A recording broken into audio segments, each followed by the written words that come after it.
আসসালামু আলাইকুম।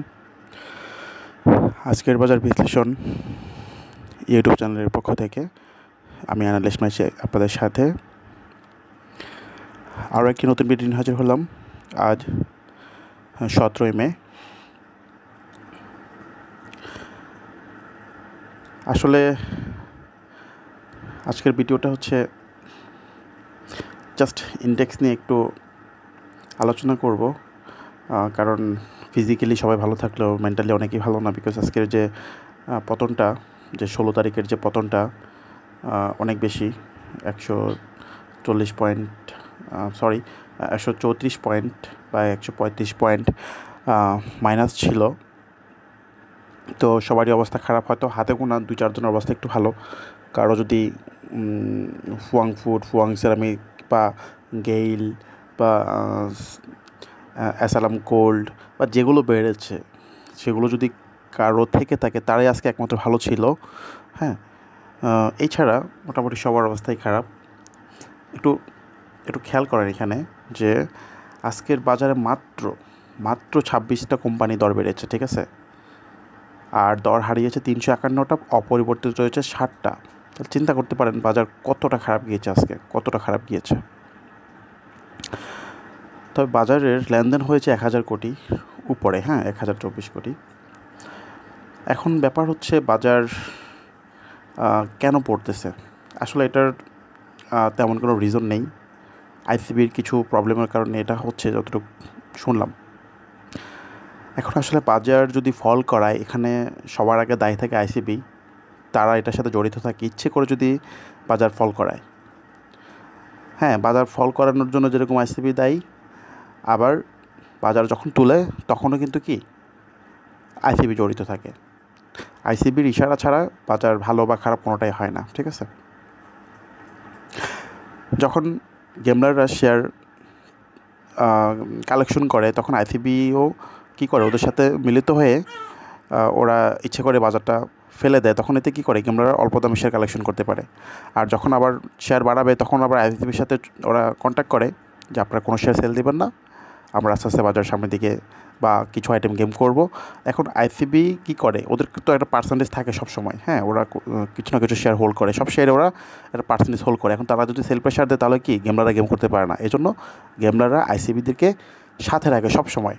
তো এখন বাজারের যে অবস্থা, কোনো কারণ ছাড়াই বাজারে তো পড়তেছে কেন? নিশ্চয়ই আইসিবি এবং বড় বড় পার্টিরা চাচ্ছে অল্প দামি শেয়ার কালেকশন করবে এবং পরবর্তীতে ওরা গেম করবে।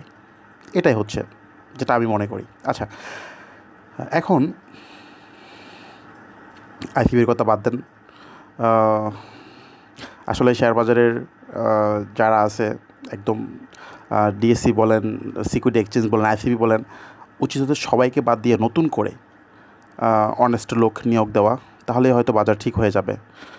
আর আওয়ামী লীগ সরকার বলেন, বিএনপি সরকার বলেন, আসলে সরকারকে আমরা যদিও গালি দিই, বাট যদি আমরা এটাও করি যে একদম সবাইকে বাদ দিয়ে নতুন করে আমরা যদি লোক সেট আপ করি সবগুলো জায়গায়, হয়তো বা এতটা খারাপ হবে না।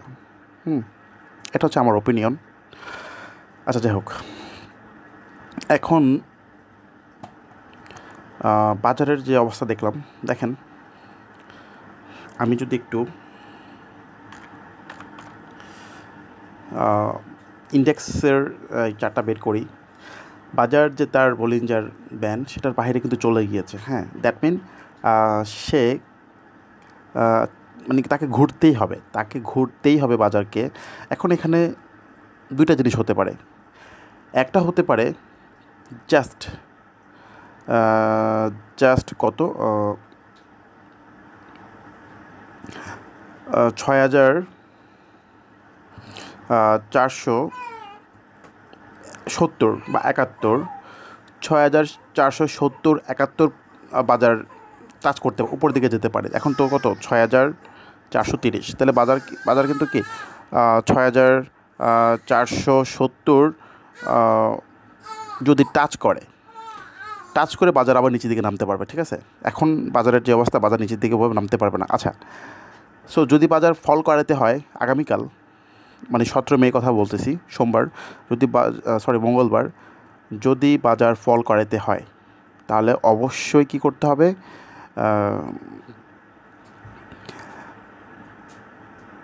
6470 পর্যন্ত আগে বাজার নিতে হবে, একটু বাড়াইতে হবে, মানে প্রায় 40 পয়েন্ট বাজার প্লাস রাখতে হবে, তারপরই বাজার ফল করাতে পারবে। যদি ওরা আগামীকাল যদি চায় যে আমি 100 পয়েন্ট সারাদিন মাইনাস রাখবো, 100 পয়েন্ট মাইনাস রাখবো এবং মাইনাস দিয়ে শেষ করবো, যদি এরকমই করতে চায় তাহলে তাকে আগে প্লাস করতে হবে, কম করে হলো 35 থেকে 40 পয়েন্ট প্রথমে প্লাস করতে হবে। তারপর যদি ওরা চায় যে আমি বাজার ফল করাবো 100 পয়েন্ট মাইনাস দিয়ে শেষ করব, তাহলে করতে পারবে।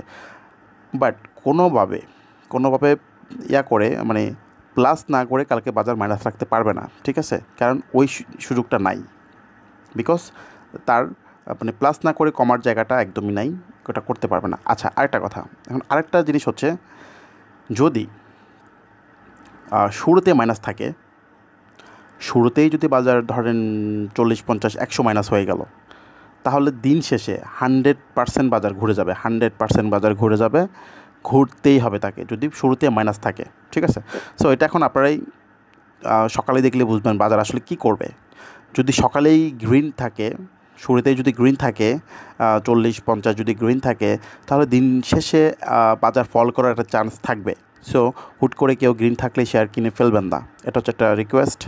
হ্যাঁ, বাজার আপাতত ডাউন ট্রেন্ড, আপ ট্রেন্ড হতে হলে বাজার 6628 উপরে যেতে হবে, 6628, খেয়াল রাখবেন।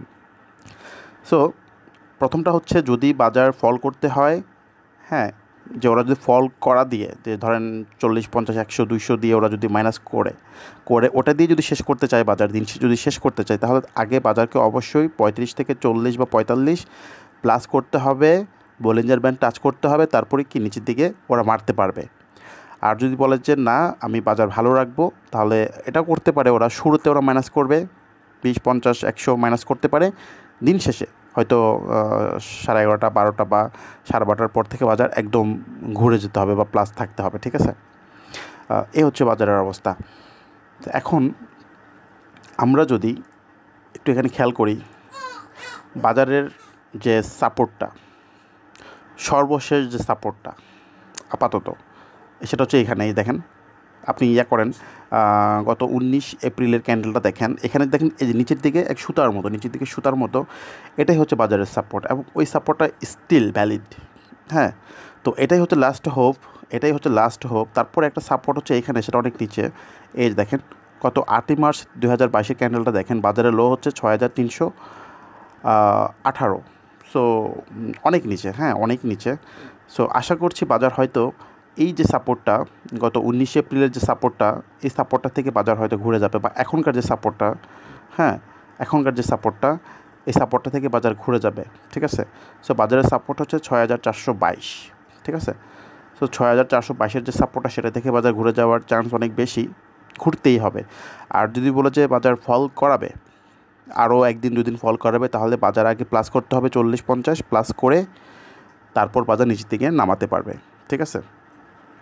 সো এই হচ্ছে বাজারের অবস্থা। আর আমার একটা রিকোয়েস্ট, কাইন্ডলি হুট করে কেউ সেল করে মানে বের হয়ে যাবেন না, যে বাজার আমি সব সেল করে বের হয়ে যাবো, বাজার কোথায় না কোথায় যাবে। আসলে দেখেন, বাজার কিন্তু কয়দিন পরপরই এমন করে যে 2, 4 দিন, 5 দিন খুব খারাপ যায়, তারপর আবার তুলে। আপনি যদি এখানে একটু খেয়াল করেন, একটু দেখেন যে গত 14ই ফেব্রুয়ারির পর থেকে বাজার, এই যে দেখেন বাজার কিন্তু কি খুব বড় বড় রেড ক্যান্ডেল করে কিন্তু বাজার পড়েছে, দেখেন কত বড় রেড ক্যান্ডেল করে পরে ঠিকই কিন্তু বাজার আবার ঘুরেছে, আবার দেখেন বাজার আবার ফল করেছে, আবার কিন্তু উঠেছে। সো এটাই বাজার করতেছে, হ্যাঁ, যে বাজার একটু বেশি করে ফল করে, তারপর আবার উঠায়, বেশি করে ফল করে আবার উঠায়। এখন আপনি ধরেন সব সেল করে বের হয়ে গেলেন, হ্যাঁ, এরপর বাজার টানা 3-4 দিন ভালো গেল, তাহলে আপনার কাছে সত্যি তখন খারাপ লাগবে। হ্যাঁ, আপনি যেগুলো সেল করতেন, সেগুলো হয়তো যদি ভালো বাজার পর্যন্ত রাখতেন, আপনার হয়তো লসটা এত বেশি হতো না, বা কেনা দামটা পেতে পারতেন। হ্যাঁ, তো আমি যেটা বলবো, অ্যাটলিস্ট কালকের দিনটা দেখেন, কালকে যদি বাজার শেষ পর্যন্ত যদি ঘুরে যায়, তাহলে অবশ্যই সব হোল্ড করবেন। আর যদি দেখছেন যে কালকেও মাইনাস বা 6420-এর যে রেসিস্ট্যান্স সেটা ভেঙে ফেলছে, তাহলে হয়তো আপনারা সেল করে দিতে পারেন। হ্যাঁ, বাট আসলে সেল যদি আপনারা করতেই হতো আরও 3 দিন আগে বা 4 দিন আগে করলে ভালো হতো। এখন এখানে আসলে অনেক কমে গেছে সব শেয়ারই, এখানে সেল করাটা আমি যুক্তিযুক্ত মনে করি না। আসলে যারা বাজার ফেলতেছে, পার্টি বলেন, আইসিবি বলেন, ইনস্টিটিউট বলেন, যারাই ফেলতেছে, তারাই কিন্তু বাজার আবার তুলবে। সো আমি আপনি শুধু শুধু টেনশন করে লাভ নেই। হ্যাঁ, হয়তো পোর্টফোলিও তে মাইনাস দেখলে খারাপ লাগে, লস দেখলে খারাপ লাগে, টেনশন হয়, স্বাভাবিক। বাট অলরেডি যেহেতু কমেই গেছে, দেখেন অলরেডি কিন্তু কি টানা 4 দিন কমেছে, যেহেতু আশা করতেছি আবার যখন ঘুরে যাবে আপনার এই লসটা রিকভার হয়ে যাবে। ঠিক আছে, চেষ্টা করবেন একটু কষ্ট করে হলেও হোল্ড করতে, ধরে রাখতে। বাজার যারা ফেলতেছে তারাই বাজার তুলবে এবং আপনার কেনা দাম আপনি পাবেন। ঠিক আছে, সো আর বেশি কিছু বললাম না, সবারই মনের অবস্থা ভালো না। যাক, আল্লাহ ভরসা, দেখা যাক। কালকের দিনটা খুব ইম্পর্টেন্ট বাজারের জন্য, কী হয় দেখা যাবে। হ্যাঁ, রাখছি। আল্লাহ হাফেজ, আসসালামু আলাইকুম।